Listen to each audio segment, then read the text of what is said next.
অতি কোমলকাঞ্চন দীর্ঘতনুং তনুনীন্দিত হেমমৃণালমদম। অতি কোমলকাঞ্চন দীর্ঘতনুং তনুনীন্দিত হেমমৃণালমদম। মদনার্বুদবন্দিত চন্দ্রপদং মদনার্বুদবন্দিত চন্দ্রপদং প্রণমামি সদা প্রভুপাদপদম।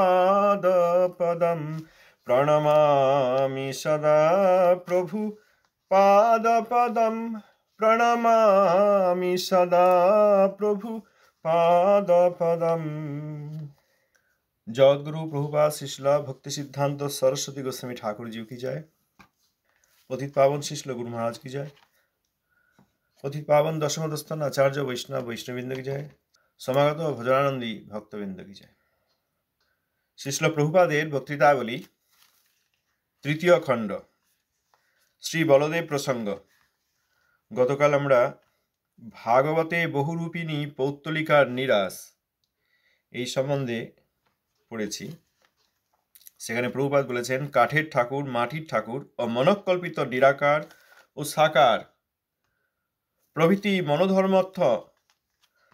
মনোধর্মোত্থ বিষয়ের সুষ্ঠু মীমাংসা এই শ্লোকে আছে। শ্রীমদ্ ভাগবত দশম স্কন্ধ 84 অধ্যায় 13 নম্বর শ্লোক ক্রমাঙ্ক 13।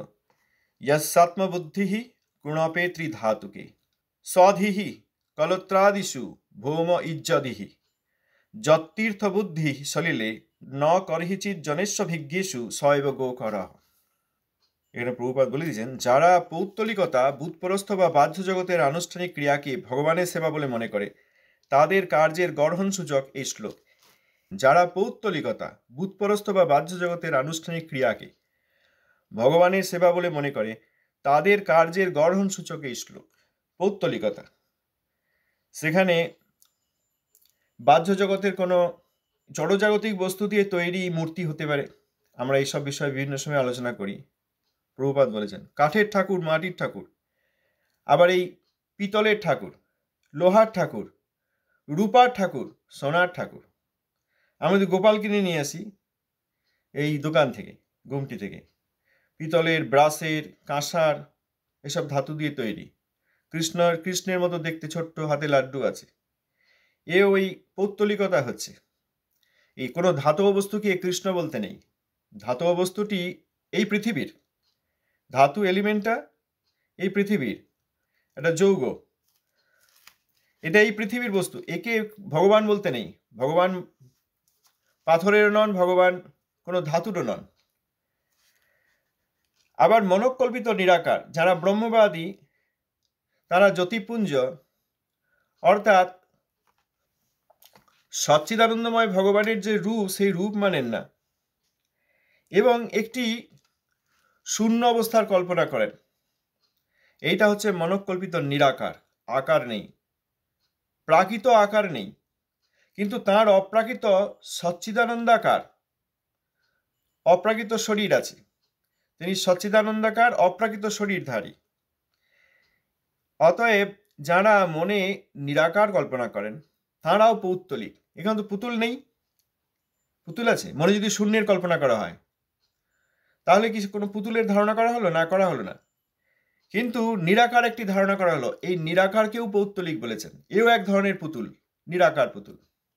প্রভুপাদের শ্রী চৈতন্য মঠে প্রভুপাদের সমাধি মন্দিরে ওই পূর্ব দিকের যে স্তম্ভ আছে, পূর্ব দিক এবং পূর্ব থেকে একটু দক্ষিণ দিকে এলে সেইখানে লেখা আছে জড়মন নিরাকার বা আকাশের অনুরূপ, এরকম বলে প্রভুপাদের একটি উপদেশ লেখা আছে। সেখানে দেখলে এই বিষয়ে দেখতে পাওয়া যাবে। এখানে যে বলছেন মনঃকল্পিত নিরাকার, অর্থাৎ যদি কোনো রূপ ধারণা নাও করে তবুও সেটি একটি পৌত্তলিক। আবার মনঃকল্পিত সাকার, ঠিক আছে নিরাকার করলাম না, কিন্তু মনঃকল্পিত মনের দ্বারা কল্পনা করলে সেটিও পৌত্তলিকতা হচ্ছে, যতক্ষণ আমাদের প্রাকৃতের নিরসন না হয়। আত্মা অনুচিত, ভগবান বিভূচিত, এই অপ্রাকৃত ধারণা যতক্ষণ না আসে ততক্ষণ মনে মনে কল্পনা করলেও, রূপ কল্পনা করলেও সেটি পৌত্তলিক হবে।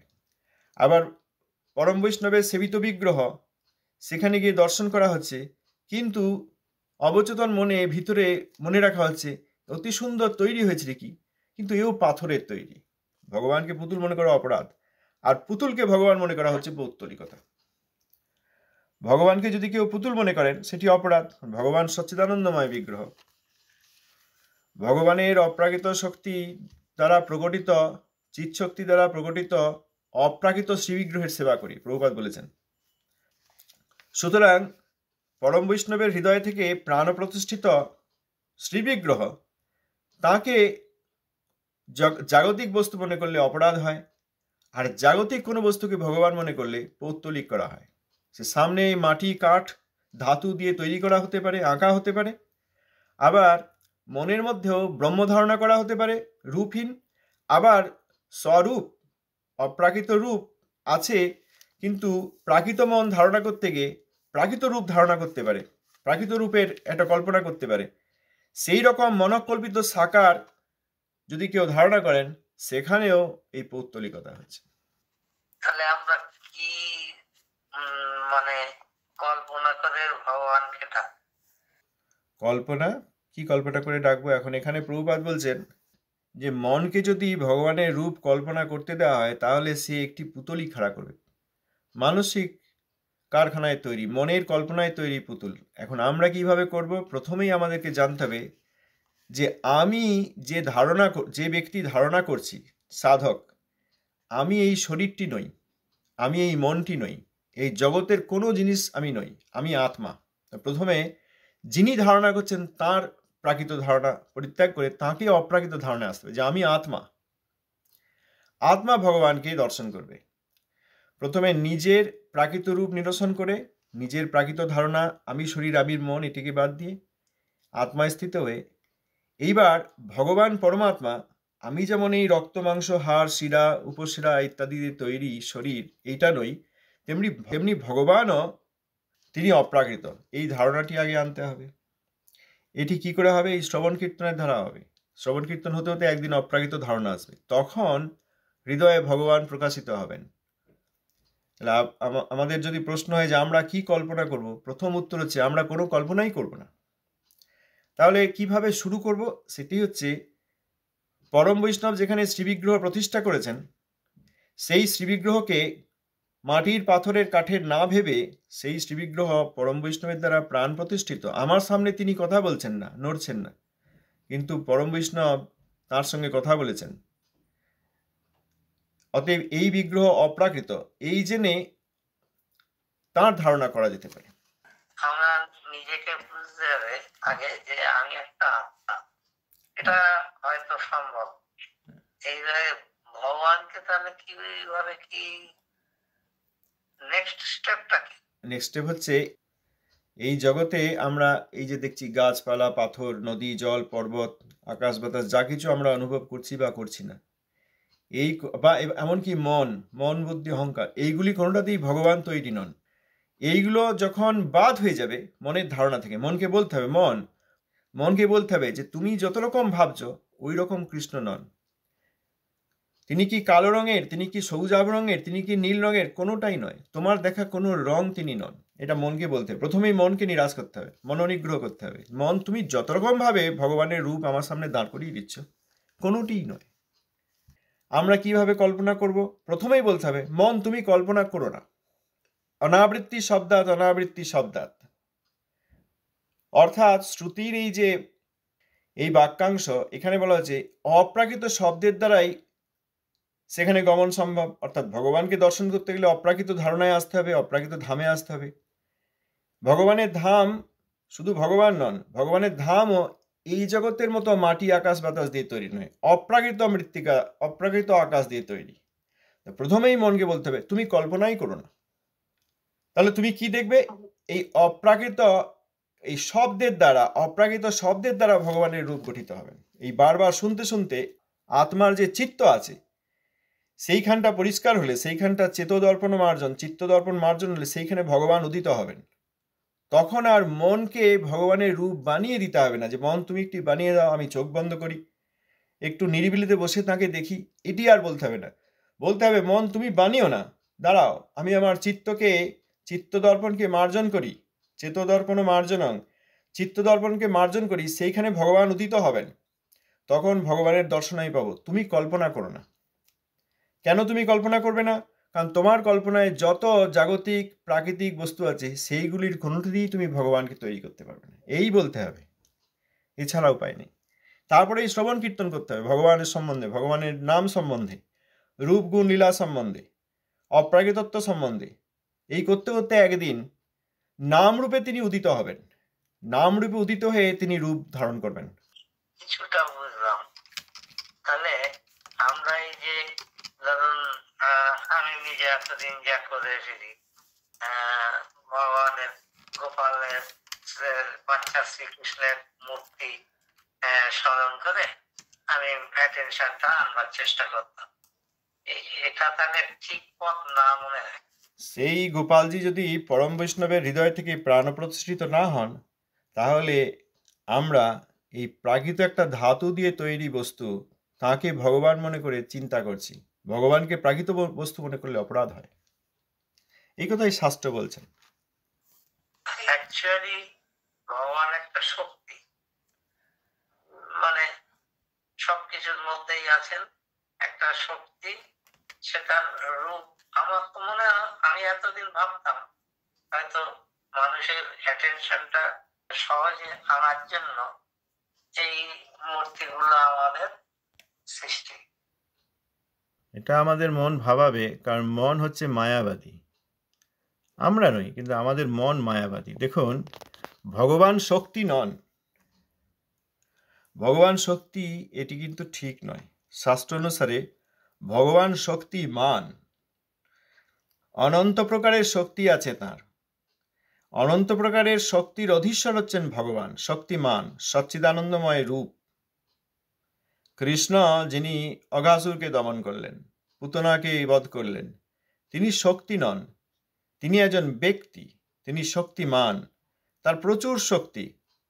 অতএব তিনি একটি শক্তি, তার প্রতি অ্যাটেনশনের জন্য রূপাদি তৈরি করা হয়েছে, এইটি মায়াবাদের ধারণা।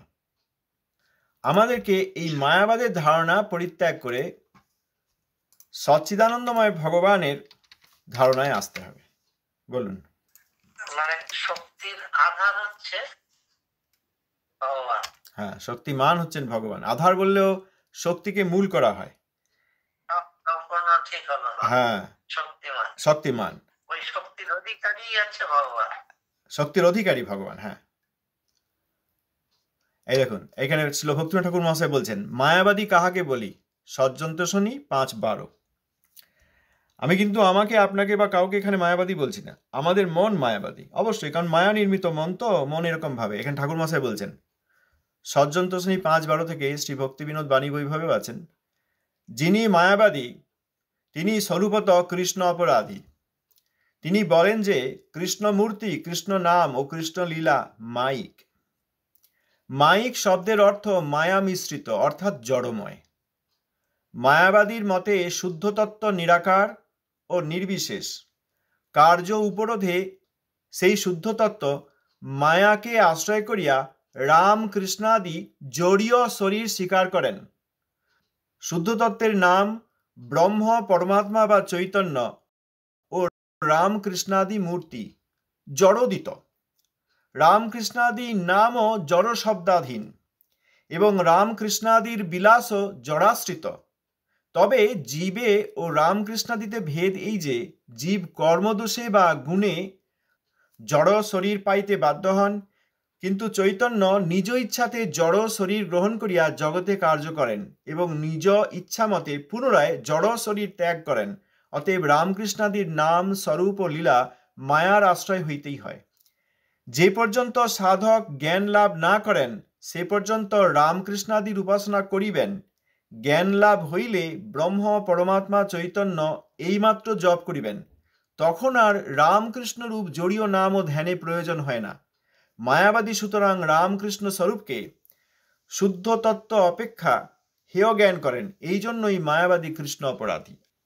সুতরাং একটা শক্তি তিনি এখানে জড় শরীর ধারণ করেছেন, বা আমি এই জড় শরীরের ধারণা নিচ্ছি যাতে আমার অ্যাটেনশন হয়।